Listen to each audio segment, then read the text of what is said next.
Okay, so get a few definitions out of the way. So fandoms are a community of fans, and cosplay is the act of dressing up as a character from a fandom. I'm a part of many fandoms, and I've done a lot of cosplay. More recently, I have begun to integrate my love of fandoms and cosplay into my artistic practice.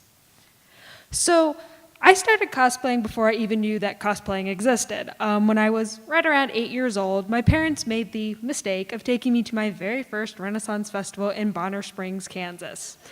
And I immediately fell in love with all the pretty dresses, knights, and dragons, especially the dragons. And so I began my journey into the fandom madness. Every year since that first fateful excursion, my grandma and I would spend the summer sewing a pre-patterned Renaissance Festival dress that I would wear only once, maybe twice, before I outgrew it and I needed a new one, and thus we start the cycle all over again. And this continued all the way through my sophomore year of undergrad. So despite the fact that I was actually majoring in metals and jewelry, I had some pretty decent sewing skills and a deep love of all things fantasy and science fiction related.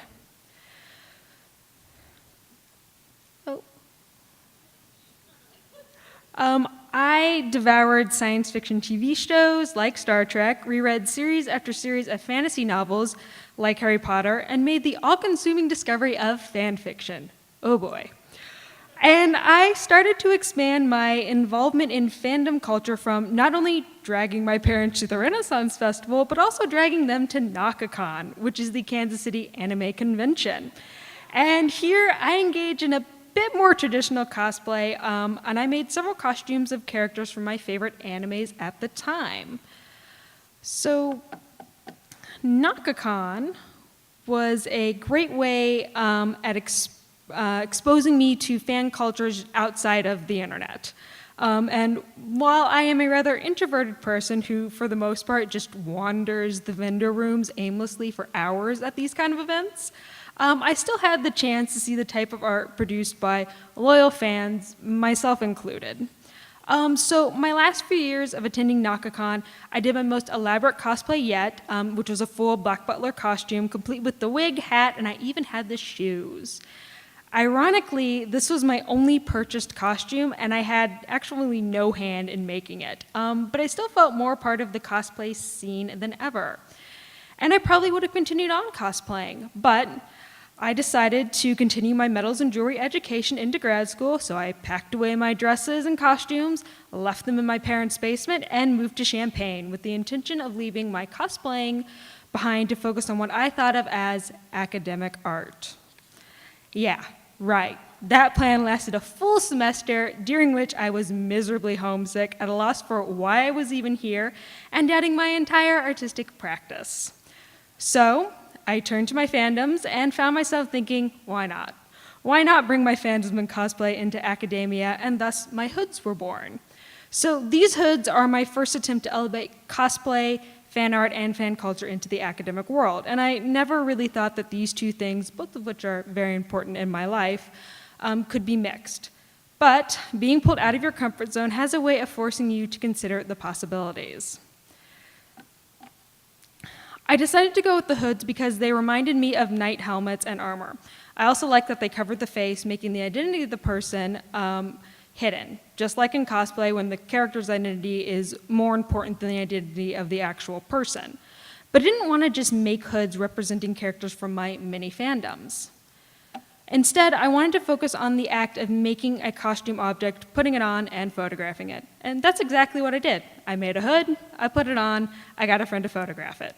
And I presented this to my peers saying, it's about cosplay, specifically cosplay in fantasy and science fiction genres, yay me.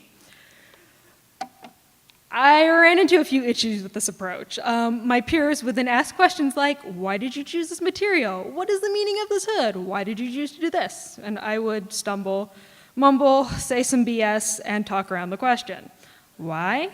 Because it's really lame in academia to say because I thought it looked cool.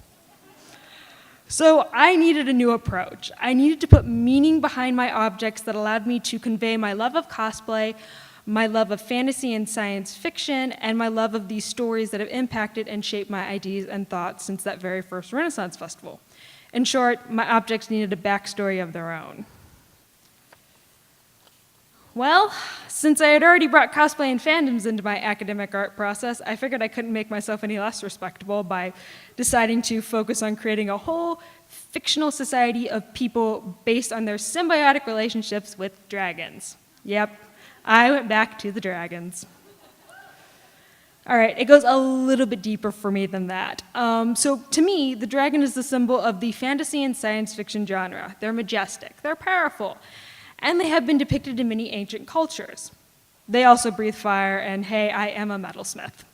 So I started working on this concept by writing details of my loosely named dragon nomad culture before moving on to crafting the objects.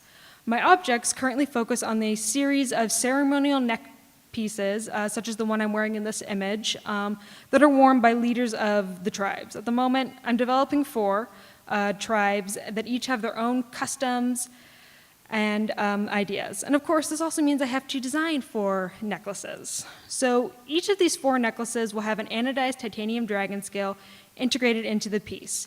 It's meant to symbolize the deep connection the tribe has with the dragons. So once again, I come back to this question of what is the point of all of this? And do my dragons have a place in the academic setting?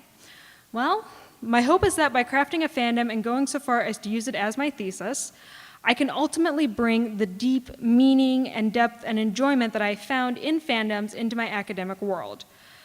But like this sketch of my next piece, it's still a work in progress. Even so, through this long journey, I found that fandoms and cosplay have a place in my art. Thank you very much.